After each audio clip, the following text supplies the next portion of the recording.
За тэгэхээр та бүхэн мэдж байгаа улсын хурлаас оны төгсгөлд сэргийгт хэрчмчний тархамал их үүсвэрийг дэмжих юм тогтоолыг бол баталсан.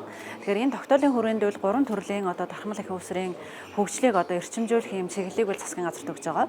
За нэгдүгüүрт нь бол айл өрхийн тархамал их үүсвэр, за хоёрдугаарт нь аймаг сумдын тархамал их үүсвэр, за гуравдугаарт нь автомашиныг цэнэглэх тархамал их үүсвэрээ гэж. За тэгэхээр өнөөдрийн улсын хурлаас зохион байгуулад хийж байгаа хилцүүлгийн хүрээнд бол бид нар автомашиныг цэнэглэх энэ тулд сэргийгт хэрчмчний тархамал их үүсвэрийг өргөн ашиглая гэдэг ийм хилцүүлгийг хийж байна. Түлшний ямар их хараат байдалтай байгааг бол хүн болгон бол ойлгож байгаа.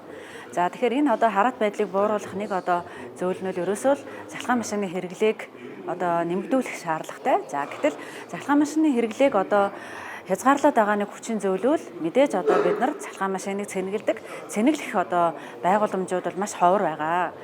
За тийм учраас цаашдаа бол цэнэглэх байгууламжийг ялангуяа 100 мянган автомашиныг цэнэглэдэг 100 ширхэг байршил дээр ийм автомашины цахилгаан цэнэглэгч байгуулах ийм чиглэлийг бол засгийн газарт өгсөн байгаа. Цахилгаан машины цэнэглэгчийг суйрлуулахад хамгийн том хязгаарлаад байгаа хүчин зөвлөл мэдээж манай эрчим хүчний их үүсвэрийн дутагдaltaй байдал.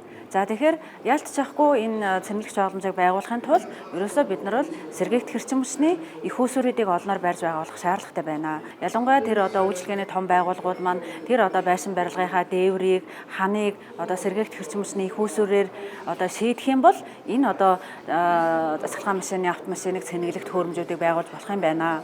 За тийм учраас цаашдаа бол барилга байгууламжийг аль болох ногоон шийдэлтэй, нарны панелтай, батарейтай ийм байдлаар шийдээ. Дээрээс нь гадаанаа бол ямар ч байсан цахилгаан машиныг цэнэглэждэг төхөөрөмжтэй байх шаардлагатай байна гэдэг ийм хууль эрх зүйн орчныг бүрдүүлэхийн төлөө зохицуултыг сайжруулахын төлөө улсын хурл маань манлайлаад улсын хурлын учралт арга маань манлайлаад ингээд ажиллаж байна. Тэгээ бид бүхэн бол маш том өөрчлөлтийг бол та бүхэнд авчирсан байгаа. 20 кВт хүртэлх ийм тархамал их үүсвэрийг техник нөхцөлгүйгээр гэдэг буюу өмнө нь байсан тэр маш олон шат амжилттай зөвшөөрлийг авахгүйгээр нэг маягийн стандартыг хангаад шүлжээнд шууд холбох ийм боломжийг бүрдүүлсэн байгаа.